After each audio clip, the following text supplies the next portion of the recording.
अस्सलाम वालेकुम students, hope you are doing well. So आज जीएसटी के हवाले से हम बायोलॉजी का चैप्टर नंबर 1 सेल स्ट्रक्चर के बारे में डिस्कस करने लगे हैं और इसके जो है इम्पोर्टेंट एमसीक्यूज़ को डिस्कस करेंगे। So let's get started. अच्छा जी, सबसे पहला एमसीक्यूज़ है हमारे पास, who discovered the cell. Cell को किसने डिस्कवर किया था? तो इसका करेक्ट ऑप्शन है हमारे पास रॉबर्ट हुक। 1665 में रॉबर्ट हुक ने जो है वो सेल को डिस्कवर किया था। सेकंड क्वेश्चन है हमारे पास, हु डिस्कवर्ड द न्यूक्लियस। तो रॉबर्ट ब्राउन ने 1831 में हमारे पास न्यूक्लियस को डिस्कवर किया था। Who first observe living cell. तो लिविंग सेल जो है एंटोनी वैन लेeuwenhoek। Option number B is the correct option. उन्होंने जो है वो किस चीज़ को, लिविंग सेल को जो है वो डिस्कवर किया था। Cell theory was proposed by, ये दो भाई थे, Schleiden and Schwann. Option number B is the correct option. Cells arises from pre existing cells was given by, कि सेल जो है वो कैसे अराइज होते, कहाँ से आते हैं। तो विर्चू ने जो है हमें बताया था कि सेल्स जो है प्री एग्जिस्टिंग सेल्स में से अराइज होते हैं, डिस्कवर होते हैं। अब ऑर्गेनेल्स के हवाले से जो है वो क्वेश्चंस आएंगे। Power house of the cell हम बोलते हैं माइटोकॉन्ड्रिया को, क्योंकि ये एनर्जी प्रोडक्शन करता है। Option number C is the correct option. Control centre of cell जो है वो कौन है हमारे पास? न्यूक्लियस, क्योंकि सेल के सारे जो भी फंक्शंस परफॉर्म होते हैं वो न्यूक्लियस क्या करता है? कंट्रोल करता है। साइट ऑफ प्रोटीन सिंथेसिस जो है वो राइबोसोम्स है, क्योंकि राइबोसोम्स से ही जो है प्रोटीन सिंथेसाइज होते हैं। Packaging and secretion, question number 9, ये किसका काम है? गोल्जी एपरेटस का। सोसाइड बेग्स हम बोलते हैं लाइसोसोम्स को, क्योंकि इसके पास क्या होते हैं? एंजाइम्स होते हैं। और ये लाइसोसोम्स जो है सोसाइड से बेग्स इसलिए बोलते हैं, सोसाइड सेल्स भी बोला जाता है, बेग्स भी, क्योंकि ये कभी कभी खुद को भी तबाह कर देते हैं और इसीलिए इन्हें सोसाइड बेग्स बोला जाता है। फोटोसिंथेसिस अकर इन क्लोरोप्लास्ट में हमारे पास जो है वो फोटोसिंथेसिस होती है।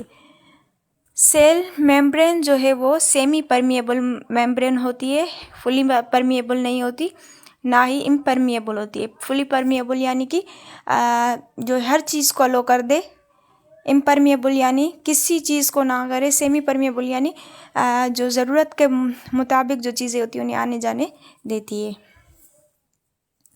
Jelly like substance inside cell वो क्या है हमारे पास? साइटोप्लाज्म। यूकैरियोटिक सेल्स लेक, उनके पास ट्रू न्यूक्लियस नहीं होता। So option number C is the correct option. Example of prokaryotes, amoeba, paramecium, bacteria, fungi. तो बैक्टीरिया और साइनोबैक्टीरिया हमारे पास प्रोकैरियोट्स होते हैं। उनके अलावा जो है वो बाकी किंगडम्स में आ जाते हैं। DNA in prokaryotes is, DNA जो है प्रोकैरियोट्स में वो सर्कुलर होता है। Eukaryotic cell have no nucleus, true nucleus. तो ट्रू न्यूक्लियस जो है वो यूकैरियोटिक सेल्स के पास होता है। अच्छा जी, अब जो भी क्वेश्चंस यहाँ से आगे आएंगे वो होंगे प्लांट वर्सेस एनिमल सेल्स के लिए। तो सेल वाल हमें पता है कि एनिमल सेल्स में नहीं होती, प्लांट सेल्स में होती है। Option number B is the correct option. Vacuole is large in, vacuole जो है एनिमल सेल्स में छोटे छोटे और बहुत ज़्यादा होते हैं, वाइल प्लांट सेल्स में हमारे पास क्या होते हैं? एक बड़ा सेंट्रल वैक्यूल होता है। Chloroplast is find in, chloroplast हमारे पास हमें पता है कि किस में होते हैं? प्लांट सेल्स में होते हैं, एनिमल सेल्स में नहीं होते। एनिमल सेल क्या होते हैं? हेटरोट्रोपिक, और plant cell autotrophic. Shape of animal cell जो होती है वो होती है इरेगुलर, ठीक है जी, और प्लांट की जो है वो रेक्टेंगुलर होती है। तो यहाँ पर करेक्ट ऑप्शन हमारे पास क्या होगा बेटा? इरेगुलर। अब टिश्यूज़ क्या होते हैं? Group of organs, group of sales with same function. तो हमारे पास टिश्यूज़ का जो है ग्रुप ऑफ सेल जो मिल करके एक ही जो है काम परफॉर्म करे उसे हम बोलते हैं टिश्यूज़। उसके बाद हमारे पास होते हैं plant tissues and animal tissues. अभी जो है वो प्लांट टिश्यूज़ के बारे में हम डिस्कस करने लगे कि growth tissues in plants, growth tissues कौन से होते हैं? मेरिस्टेमेटिक टिश्यूज़ जो होते हैं वो ग्रोथ टिश्यू होते हैं। और जाइलम ट्रांसपोर्ट हमें पता है कि वो क्या करता है? वाटर एंड मिनरल्स को जो है वो ट्रांसपोर्ट करता है टू द रिमेनिंग बॉडी। फिलोइम ऐसे ही हमारे पास क्या करता है कि फूड को जो है वो ट्रांसपोर्ट करता है। तो option number B is the correct option. Animal tissues के बारे में अब हम जो है वो एमसीक्यूज डिस्कस करने लगे। टिश्यू फॉर मूवमेंट, कौन से टिश्यूज़ की वजह से, एनिमल टिश्यूज़ की वजह से हम मूवमेंट हमारी पॉसिबल होती है, तो muscular tissue is the correct option.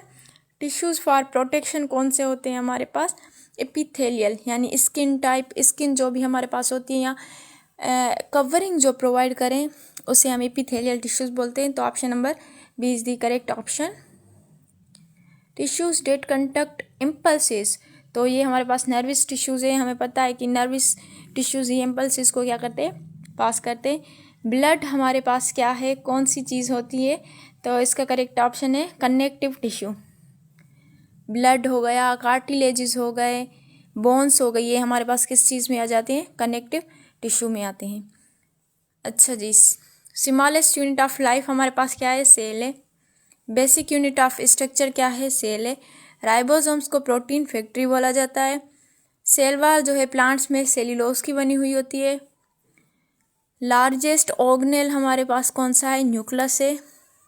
और लार्जेस्ट सेल हमारे पास कौन सा है,